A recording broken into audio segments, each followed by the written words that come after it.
Dear President Pavlopoulos, dear Deputy Vice Prime Minister Mr. Gattaz, dear Chairman Gattaz, dear ladies and gentlemen, it's a great pleasure to be with you in Greece. I love your country, I love your people, I love your civilization, your islands, everything.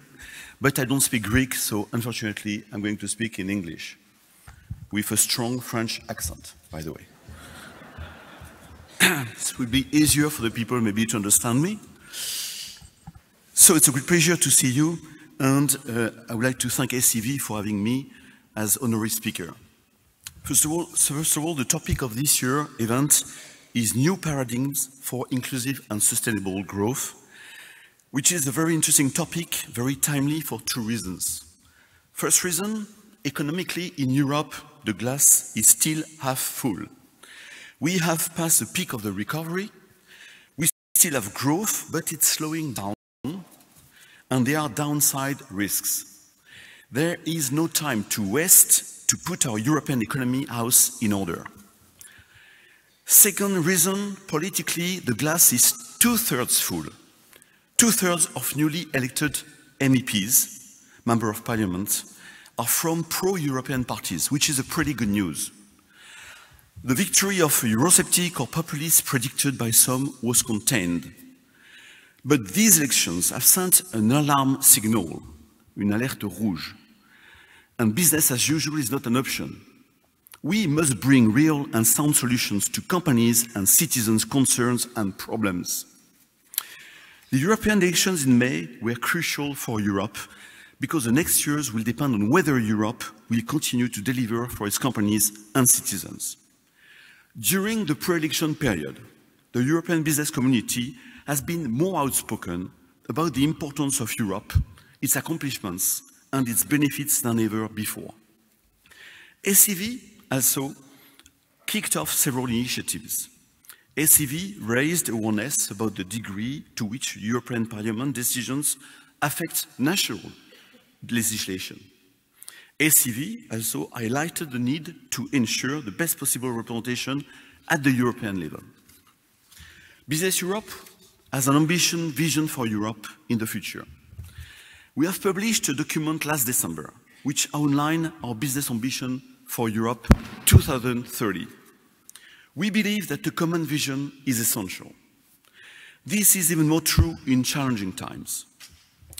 Our aim for Europe is that we would like a strong and united Europe, setting the agenda of the world. We would like a Europe which is a global leader in innovation, in digitalization and sustainability. We would like a Europe which is functioning efficiently. And we would like a Europe which is economically cohesive and socially inclusive. Our ambition also sets out what is needed to create the right framework conditions to reach the vision and enhance competitiveness, entrepreneurship, and enable business to play its role in the interest of society. We have put forward 5 key messages. The first message is the European Union made our European way of life possible. Europe is therefore not an option, but a necessity.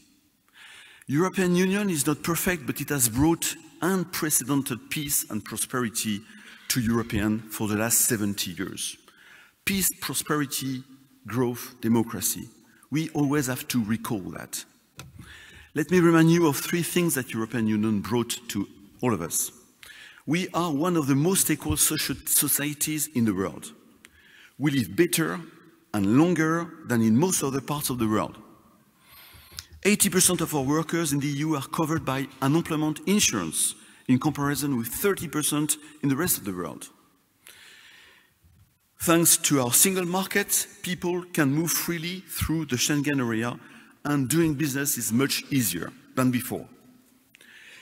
Our cultural heritage, which is rooted in the diversity of cultures and languages, is protected by our common European values, and this is a fantastic source of creativity and of attractivity too.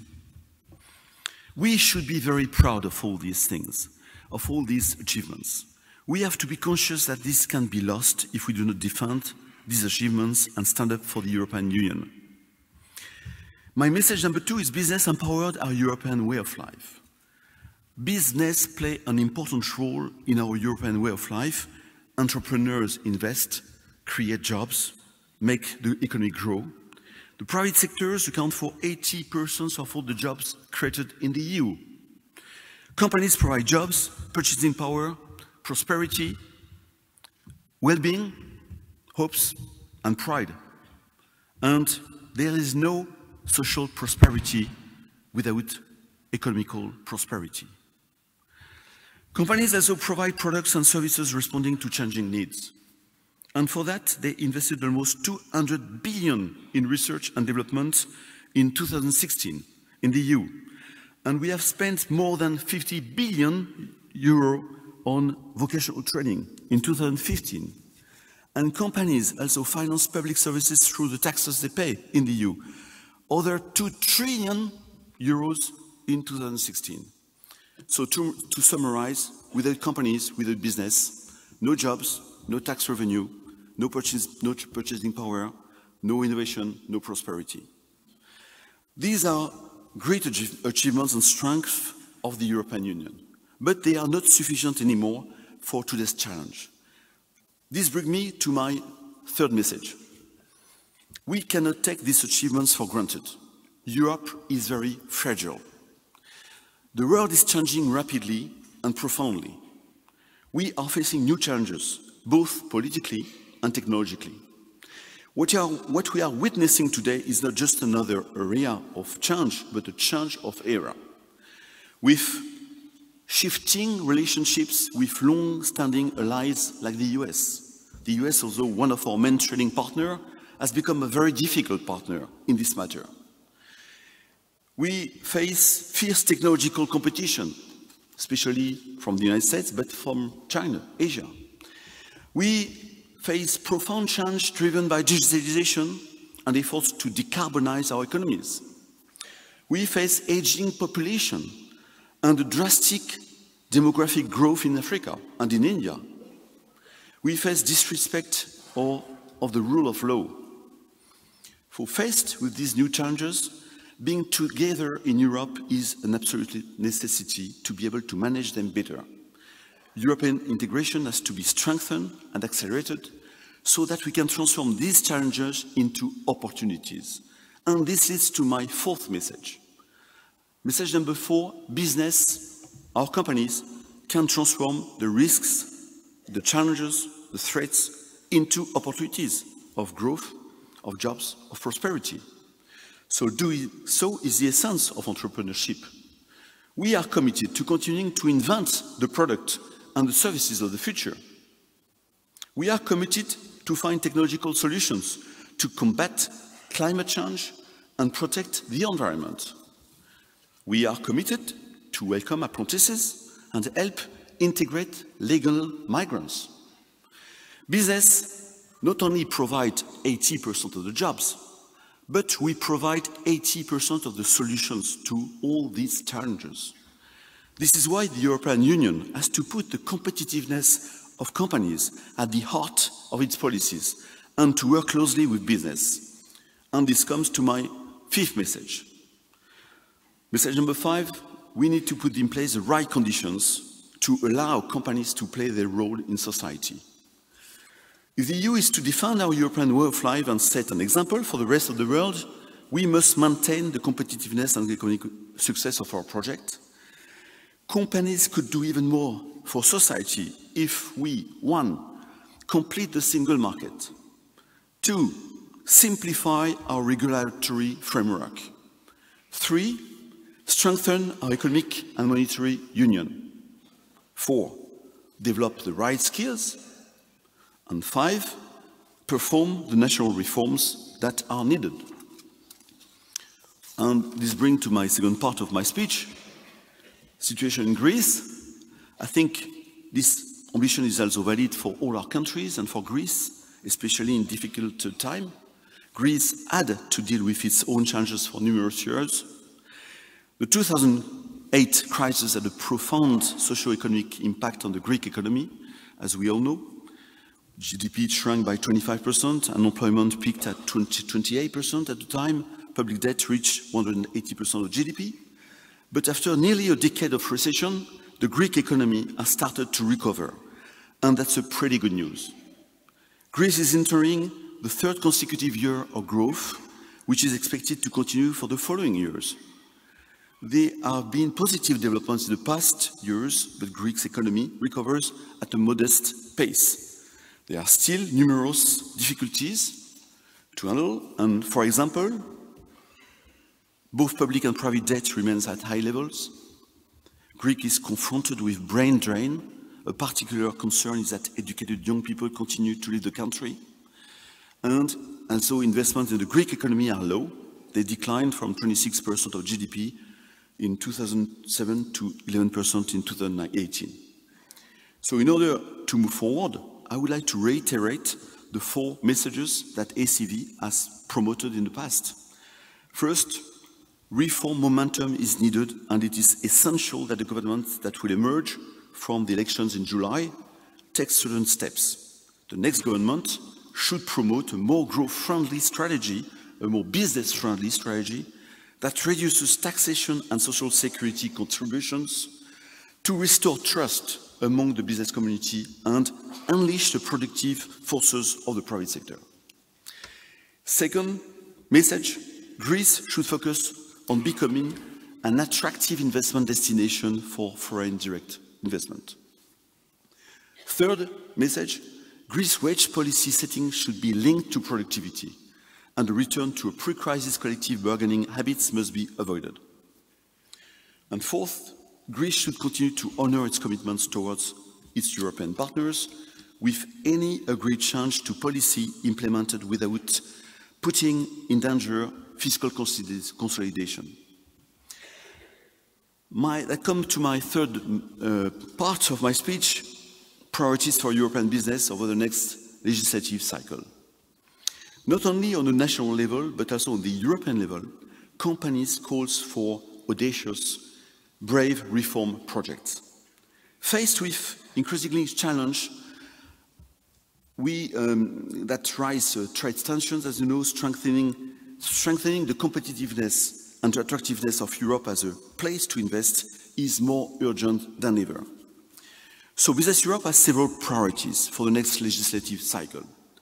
Among others, I would like to highlight 5 areas where we urge the European institutions to take action. First is trade. The EU needs to act as a champion of rules-based international trade. Our political and economic relations have been based on multilateral rules and key international organizations, such as the United Nations, the IMF, the NATO, the World Trade Organization. This international order is now under threat. On the one hand, we see the rise of new and strong global players like China. On the other hand, traditional players that have helped to build this order, like the United States, are now questioning it. It is therefore very important to defend rules-based trade, fight protectionism, and create a level playing field by supporting a reformed multilateral trading system, while maintaining an ambitious bilateral trade and investment agenda, of course. Second area, single market.